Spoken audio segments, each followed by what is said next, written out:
Apego e dependência é algo que todos nós vivemos. Não sei se vocês estão vendo aqui, mas tem uma criaturinha no vídeo que é muito apegada. E ela estava ali arranhando a porta para querer entrar. Então, a gente podia chamar essa dependência de dependência canina. Os animais dependem de nós e algumas raças, né, como essa aqui, que é considerada velcro, né, pregadinha e grudadinha no dono, é um exemplo de apego e de dependência. Não existe não ter dependência das pessoas, das coisas ou das situações. O que a gente vai falar que começa a ser um problema é quando esse apego vira doença. É quando esse apego que a gente vem a desenvolver nos torna obsessivos a uma pessoa, a uma coisa ou a uma situação. Então, a ideia inicial, né, é de que necessitamos ou temos necessidades emocionais e por isso desejamos as coisas. Então, desejar alguma coisa ou ter alguma coisa ou ter medo de perder alguma coisa não é o problema. Então, todos nós temos desejos e necessidades e dependemos em alguma medida de algo ou de alguém. O problema está quando realmente essa coisa nos tira a paz. Então, eu recebo muitas pessoas que me procuram todos os dias com esse tema em específico. Dependência emocional em si não é um diagnóstico, não é um transtorno mental. Mas na intuição, no nosso senso comum, a gente consegue entender quando a gente sai da medida entre aquilo que parece razoável e aquilo que parece desrazoável. Tem um autor que eu gosto muito, que é o Walter Rizzo, que tem vários livros sobre relacionamentos, que ele fala que para a gente entender se uma coisa é uma dependência ou não, a gente tem que identificar se a gente tem a dificuldade de renunciar a essa coisa. E geralmente, quando a gente vai entender por que existe essa dificuldade de renunciar, a gente vai parar nas nossas crenças. Então, o problema em si não é a coisa ou o objeto, é essa incapacidade de renunciar a ele. Há uns vídeos atrás, eu conversei com vocês sobre meu término de casamento e que eu acabei sofrendo muito, porque eu tinha algumas crenças que me fazia dizer a mim mesma que ali, aquela separação, aquele divórcio, era um fracasso. Mas quando eu investiguei a fundo e entendi uma série de coisas, eu verifiquei que eu fiquei mais tempo do que eu deveria naquele casamento, exatamente por essa incapacidade de renunciar. Na época, eu acreditava fortemente numa regra muito rígida, se então. Se eu fizer tal coisa, então tal coisa vai acontecer. A regra do relacionamento é, não sei se eu sou capaz de viver sem essa pessoa. Então, quando a gente entra nesse envolvimento, a gente já tá no nível de dependência. Eu acreditar que sem aquilo eu não dou conta da vida, aí a gente já não tá numa condição de necessidade ou de desejo ou de algo que a gente quer fortemente, mas a gente já tá num viés de doença, né? Então, vamos pensar um pouco a respeito disso, né? De aceitar que a gente precisa das pessoas, das coisas e dos objetos e começar a identificar quando a coisa já não tá numa categoria de nos trazer bem-estar, e sim muito mais mal-estar. No cerne da dependência tem muito esse discurso, mas eu não sei por que eu não consigo me sair dessa pessoa. Eu tento, já tentei várias vezes, eu não consigo me sair dessa relação. Aí, né, aquele objeto já tomou você. Então, querendo ou não, a ideia da dependência ela é muito ligada a vício, a algo obsessivo. Como imaginar um vício aí por uma droga, você fica pensando nela, você tem crise de abstinência, você vive em função do próximo momento em que você vai acessar aquela droga. Então, muitas e muitas vezes o relacionamento entra nesse lugar. E pra gente sair de uma situação como essa, primeiro a gente tem que identificar o que nos leva a estar nessa situação. como eu falei, nem todo mundo que tem dependência emocional a uma pessoa, por exemplo, ela tem um tipo de transtorno mental, uma crise, uma crença nuclear mais de abandono que levaria a essa dependência.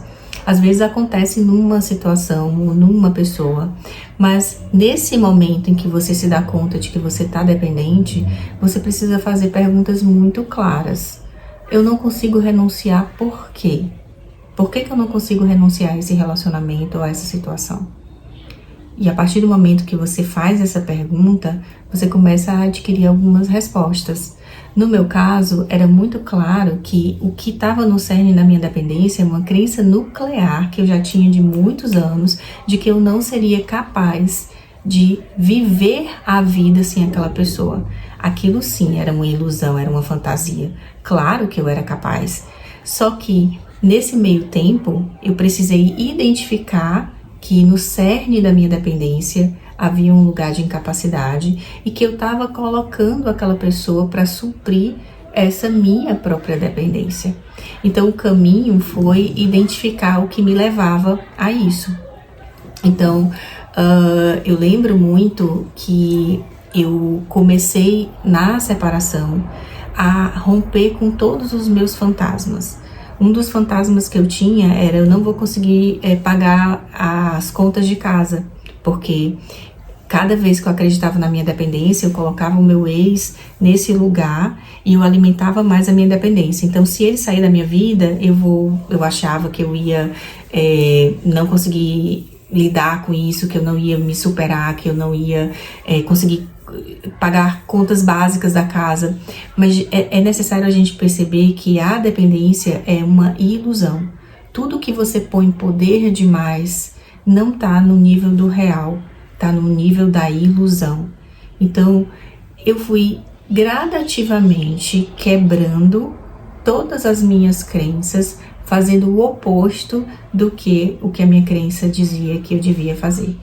Então é muito comum também, se a gente não cuidar, de você só trocar o objeto, né, como uma droga. Então eu saio de uma relação e entro numa outra relação tentando manter a mesma lógica de dependência. Eu poderia ter ido para esse caminho, acreditar firmemente que as minhas crenças eram verdadeiras e só trocar o objeto.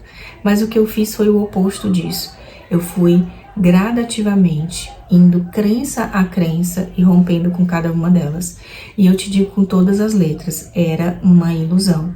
Então, muito provavelmente essa pessoa que você está botando no pedestal, ela é uma ilusão. Ela vem da sua crença, da sua cabeça. E então esse poderia ser o primeiro passo, tirar o poder que você coloca na sua própria imagem. Então, uma coisa é a gente ter necessidade e ser capaz de renunciar àquilo que a gente deseja muito. A outra é a gente acreditar em crenças de se então, se eu não tiver essa pessoa, o meu mundo acabou. Então, romper com essa crença é muito provavelmente entrar em contato com a realidade. Basta você parar para pensar. Vem cá, você viveu a vida toda do lado dessa pessoa? A resposta provavelmente vai ser não. Você teve outras relações de apego ao longo da sua vida e essa pessoa não nasceu grudada em você. Então, muito provavelmente, você se lembra de efeitos diferentes de viver a tua vida sem depender dessa pessoa. Então, começa realmente a questionar o poder que tu coloca em cima de alguém. Minha mãe já me dizia esse conselho e eu nunca esqueci: tudo demais é veneno. A gente colocar alguém no poder da nossa vida é a gente recuar na nossa autonomia. Então, qual é a cura, digamos assim, né? Além de você identificar o que leva você a colocar esse objeto de uma forma obsessiva na tua vida, é você discordar das histórias que você mesmo cria sobre isso. E, sem esquecer, ir em busca da tua autonomia.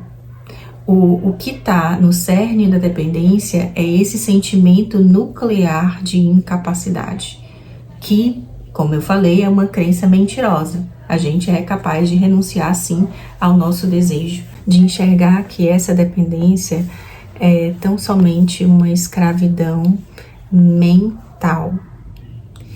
Então, o caminho para se desfazer desse movimento tão adoecido é começar a trabalhar a tua autonomia. E às vezes pode ser uma coisa muito simples, não precisa ser uma coisa muito difícil.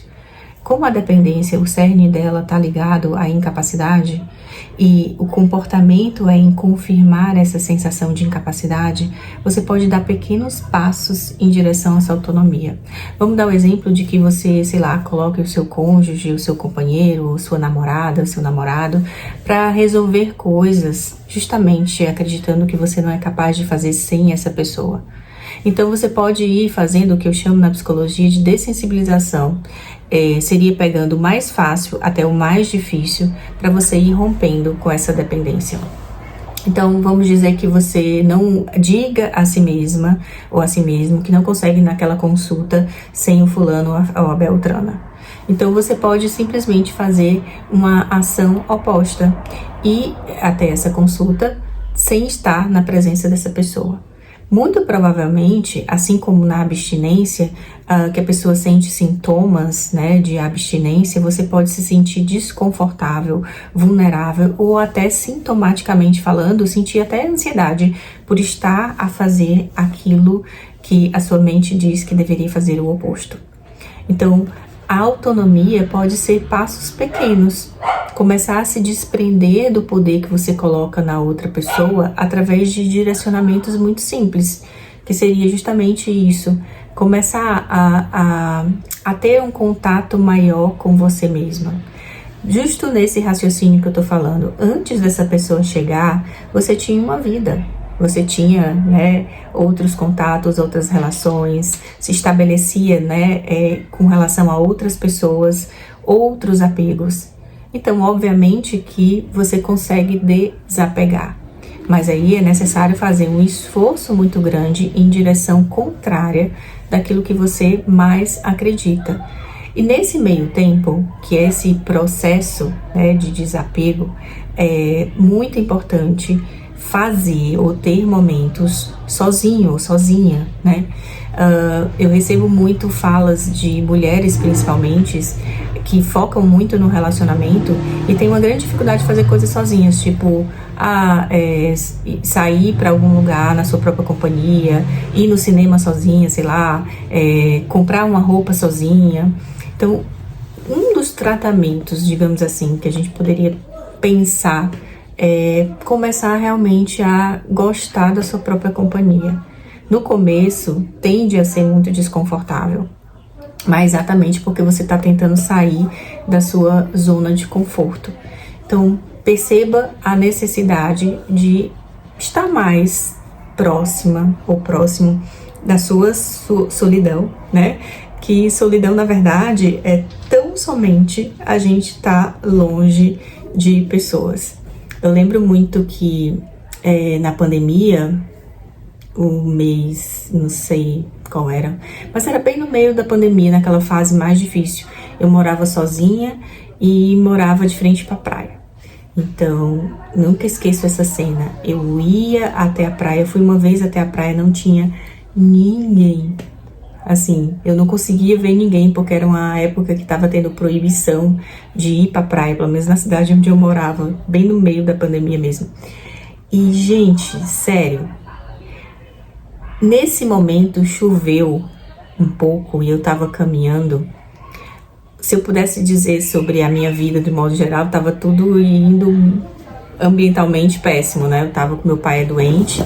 Inclusive ele faleceu de Covid, então as coisas que estavam acontecendo ao meu redor não eram coisas bacanas, mas eu lembro claramente de uma experiência que eu nunca vou esquecer, de solitude muito prazerosa, de eu estar na minha única e exclusiva companhia, não tinha ninguém ao meu redor e eu estava me sentindo cheia, ou seja, eu não estava me sentindo apagada, menor, incapaz, amedrontada. Enquanto nessa mesma época eu trabalhei atendendo pessoas na linha de frente da Covid e escutava muito esse discurso de pessoas que, por conta da pandemia, não tinham condições de ficar sozinha, não conseguiam dormir sozinha, enfim. Isso foi algo que afetou muito as pessoas, principalmente naquele lockdown inicial, né, que não tinha assim um afastamento físico, né, de outros humanos. Como eu dei o exemplo aqui do cachorro, que inclusive ela saiu e atrapalhou aqui o vídeo, o animal, ele é um animal coletivo, né, então os cachorros são animais que estão em bando, né. Nós humanos também somos animais coletivos, né? Nós vivemos em bando.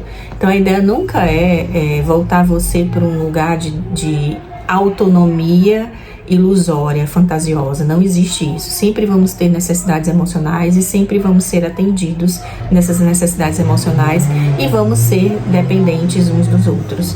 Mas a grande lógica da sacada que eu quero trazer aqui é a gente ser capaz de renunciar. Então, é interessante a gente fazer também um entendimento interno da gente do que isso que eu falei, que tudo demais pode ser veneno. Se, sei lá, qualquer coisa pode nos tornar dependente, seja um pedaço de bolo, um doce, um relacionamento, um emprego, qualquer coisa pode nos tornar viciado e dependente. Então, a gente tem que estar atentos no sentido de identificar que coisas podem ser essas que vão tirar a gente de um lugar de dependência apegada, ok, para um lugar desesperador, angustiante e que cause mal-estar.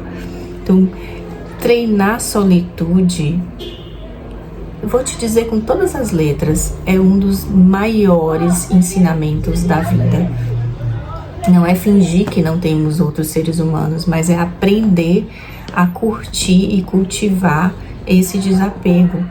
Um apego, claro, em você com você mesma.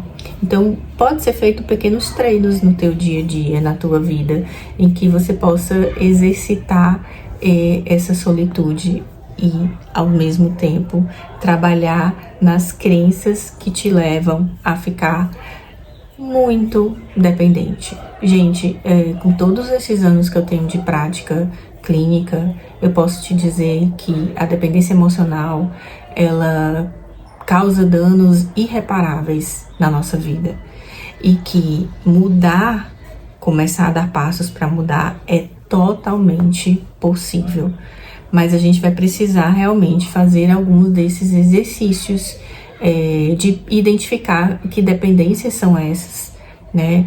Identificar esse lugar que a gente coloca o outro como um lugar obsessivo e que por detrás disso tem algumas crenças que nós vamos construindo e que a gente pode desconstruir com toda certeza. Então, sair de um lugar de dependência é totalmente possível, mas para isso a gente vai ter que construir um lugar de autonomia. Para quem se interessa mais nesse assunto, esse livro do autor Walter Rizzo chama Desapegue-se. O Walter Rizzo eu sempre costumo indicar para as pessoas lerem, porque é um livro super fácil, ele tem uma linguagem tranquilíssima e não é um custo alto, esse livro não tem um custo alto, e lá ele diz mais ou menos, né, um passo a passo, digamos assim, para trabalhar essa dependência emocional. Mas o cerne mesmo da lógica é o entendimento do que leva você a estar obcecado e não ter a capacidade de renunciar ao seu objeto de desejo. Qualquer coisa pode nos deixar dependentes de forma adoecida. A gente só precisa identificar que coisas são essas. Bom, a nossa conversa vai ficando por aqui. Espero que vocês tenham gostado do vídeo e eu vejo vocês numa próxima conversa. Até!